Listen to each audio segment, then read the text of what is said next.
Welcome back to The Path to Happiness. I'm your host, Dr. Tyler Hendricks. Whether or not people believe in the fall, or even in religion, humankind is aware that something is really wrong with the world. That's why in every culture, we find an expectation that the world is going to end. This ending is often called the apocalypse. And in the field of religion, it is the study of eschatology, or the last things. Eschatology brings to mind big natural disasters, terror, and war. Religious groups present dazzling scenarios of the end of the world. And even though these prophecies are always wrong, people's faith in eschatology continues. The book of Revelation, given to St. John, presents a dramatic natural and social phenomena that are going to take place in the last days. Others make predictions as to when this is going to happen. American religious groups, from the Jehovah's Witnesses and Family Radio, all the way to the Branch Davidians and Heaven's Gate and People's Temple, did so. The Japanese group Aleph and the local Korean group Oh Taeyang Church and the All Mission Church are other examples, and they're all over the world, Africa, South America, everywhere. Recently, people said that the ancient Mayan calendar predicted an apocalypse on December 21st, 2012. It caused a big buzz in the media and inspired the movie 2012. Of course, nothing happened. The date came and went. So what do we make of all this confusion? What it means is we don't really have a reliable view of history. We need a systematic view of the principles of history so that we can combine this spiritual sense that humankind has, that we're going towards some culmination, but we don't know when, we don't know how, we don't know why. So we need to find order through the chaos, some way to grasp history universally. We need principles that underlie the cause and effect behind historical events and trends, not just externally, based on geography, economics, politics, but internally, based on human relationships with each other, with God, and other spiritual forces. So what is the value of a correct historical view? Through a correct historical view, we establish our vision and a strategy to realize it. Through a correct historical view, we can establish plans to solve realistic problems. Also, the establishment of a correct historical view is connected directly to our personal outlook on life. A correct outlook on life naturally will include a correct view of history. Views of history can be categorized by three factors: who or what is the driving force of history, the nature of the start and direction and destination of history, and whether history's direction is straight, spiral, or circular. Methods of interpretation include the providential view, the social history view, the archaeological view, the great man theory, the conflict of cultures and civilizations view, materialistic views, and many others. The unification principle addresses this in its chapter entitled Eschatology. Until now, men and women have not known how history started and how it develops. That is why we don't have any basis to talk reasonably about the end of history. To know these things, we have to understand why God created the universe and the mission of human beings in the universe, the truth of the fall, our relationship with God after the fall, and the basis on which God continues his relationship with us. As I mentioned in the purpose of creation, God's purpose in making the universe was to achieve happiness. Therefore, our purpose in life is to find happiness through fulfilling three blessings, which makes us happy and returns happiness to God, who is our parent. People can't become the partner of God's happiness by just knowing His purpose.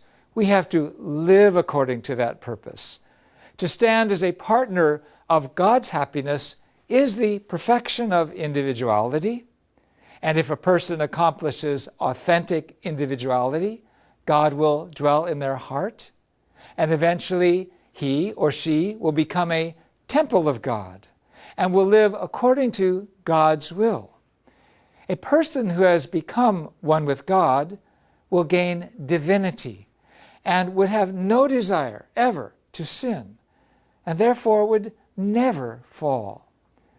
Now, if Adam and Eve completed their individuality, free from sin, and had children, and accomplished one family, society, and nation, according to the Genesis 1:28 blessing of multiply, that would have been a heaven centered on one set of true parents.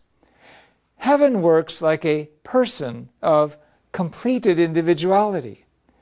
Just as a body follows the vertical commands from the brain and has cells and organs that work in a horizontal relationship with each other, the society of heaven would follow the vertical commands from God and have individuals, families, and social networks that work together. In a society like this, if one person were hurt, the whole society would feel God's sadness together, so no one would want to hurt others. As God blessed us to have dominion over all things, if we develop science to love and steward nature, we will create a comfortable and healthy community. That would be heaven on earth. Like this, if people live by fulfilling heaven on earth and enter the spirit world will become heaven in heaven. Therefore, God's purpose of creation was always one thing: to build heaven on earth, and to do that first, and then heaven in heaven. However, because the ancestors of humankind fell, the object partner that resembles God was incomplete. We became one body with Satan and became malign, not divine. Because people with this malady reproduced children with sin and made families and societies and a whole world, this world is hell on earth. Here on earth, the vertical tie to God is broken, and so the horizontal ties between people are also broken. People don't know that God exists and that the spirit world exists. We don't feel the pain of our neighbors, and we even seek to harm our neighbors. We have made a world that considers Satan to be God. People like this live in hell on earth and eventually naturally create hell in the spirit world. But God is the God of feelings, and He is our true parent, Heavenly Father and Heavenly Mother. So God doesn't let this be and just leave us and the whole world in this situation. God has to save this world of crime and sin. God also will not just save some people and not others. His salvation will be complete. It will be universal for everybody. The history of God's salvation is the essential, true history of humanity. It is of God, so we call it providential, and it is to save us. So it is the providence of salvation. And to save people who fell means to return them to their original state of creation. So the history of providential salvation becomes the history of restoration.